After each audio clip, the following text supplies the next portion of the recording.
तो इसी के साथ अगले चैप्टर की ओर बढ़ते हैं, जो कि है सेल्स। सेल्स बिजनेस प्रोसेस का वो हिस्सा है जहां आपके पास असल में पैसा आता है। अगर आपकी मार्केटिंग जोरदार है तो प्रोडक्ट अपने आप बिकने लगेगा। आपको अलग से कोई स्ट्रेटेजी या ट्रिक यूज करने की जरूरत नहीं होगी। आपका गोल होना चाहिए कि लोग आपके प्रोडक्ट के बारे में जानें, उसे पसंद करें और उसकी क्वालिटी पर भरोसा करें। तब जाकर वो हमसे खरीदेंगे, बार बार खरीदेंगे और लोगों को भी इसके बारे में बताएंगे। सेल्स का सीधा कनेक्शन वैल्यू क्रिएशन, मार्केटिंग और वैल्यू डिलीवरी से है। आपको राइट कस्टमर पर फोकस मार्केटिंग के साथ उनका भरोसा जीतना होगा। लेकिन अगर आपकी क्वालिटी खराब हुई तो सब कुछ बेकार हो जाएगा। आप ब्रांड और रेपुटेशन सिर्फ तब बना पाएंगे जब आपके प्रोडक्ट की क्वालिटी टॉप क्लास होगी। आप जितना ज्यादा वैल्यू अपने प्रोडक्ट में जोड़ते जाएंगे, आपके कस्टमर्स उतने ही आपकी तरफ लॉयल होंगे। वैल्यू जोड़ने का मतलब है अपने कस्टमर्स को उसी कीमत पर एक ऐसा एक्सपीरियंस देना जो दूसरे ना दे सकें। कई बार ये एक्सपीरियंस उनके लिए इतना अच्छा होता है कि वो ज्यादा कीमत चुकाने के लिए भी तैयार हो जाते हैं। आपको अपने कस्टमर्स को अपने साथ बांधे रखना है, ताकि अगर नए प्रोडक्ट्स लॉन्च हों तब भी वो आपका ही प्रोडक्ट खरीदना पसंद करें। जब कस्टमर आपके प्रोडक्ट और सर्विस से संतुष्ट होंगे तब वो दूसरों को इसके बारे में बताएंगे। आप इसे माउथ टू माउथ पब्लिसिटी भी कह सकते हैं, जब आपके प्रोडक्ट की क्वालिटी उसकी पब्लिसिटी का कारण बन जाती है। सेल बढ़ाने की एक और टिप है, इसे डैमेजिंग एडमिशन कहा जाता है।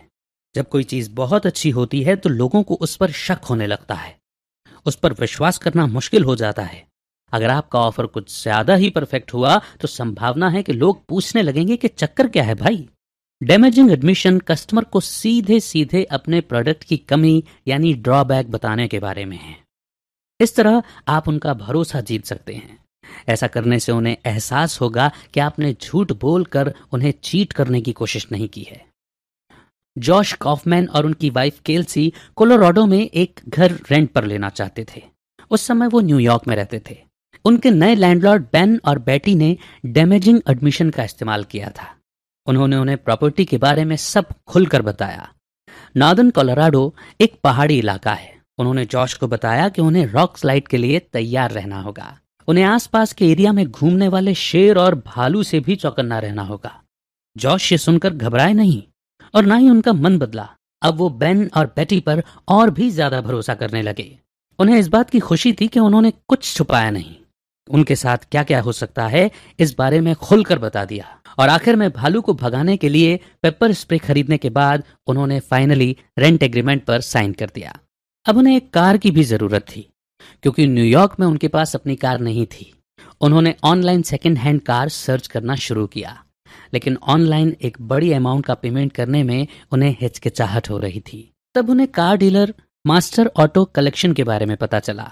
उन्होंने जॉश को कार की छोटी से छोटी डिटेल्स को ठीक से दिखाने के लिए कई फोटोज दिखाए। यहां तक कि कार के पीछे जो थोड़ा सा खरोंच का निशान था उसे कार डीलर ने छुपाया नहीं, बल्कि उसकी भी फोटो जॉश को भेजी। जॉश और उनकी वाइफ कार डीलर की ऑनेस्टी से बहुत खुश थे। उन्हें विश्वास हो गया था कि डीलर भरोसेमंद था, इसीलिए उनमें कार खरीदने का कॉन्फिडेंस और भी बढ़ गया था। मान लीजिए कि आप एक लैपटॉप डीलर हैं, तो आप कस्टमर को एक्सप्लेन कर सकते हैं कि लैपटॉप का एक पर्टिकुलर मॉडल ऑफिस और घर के काम के लिए तो बहुत बढ़िया है, लेकिन गेमिंग के लिए नहीं, क्योंकि उसमें हाई ग्राफिक्स और ज्यादा स्पेस की जरूरत होती है। या अगर आप स्मार्टफोन के सेक्टर में हैं तो आप कस्टमर्स को बता सकते हैं कि इस फोन का कैमरा क्वालिटी तो लाजवाब है, लेकिन बैटरी कैपेसिटी कम है। सच बोलने से, सब कुछ पहले बता देने से आप कस्टमर्स का विश्वास जीत सकते हैं और बहुत हाई चांसेस हैं कि आपकी डील उस वक्त फाइनल भी हो जाए।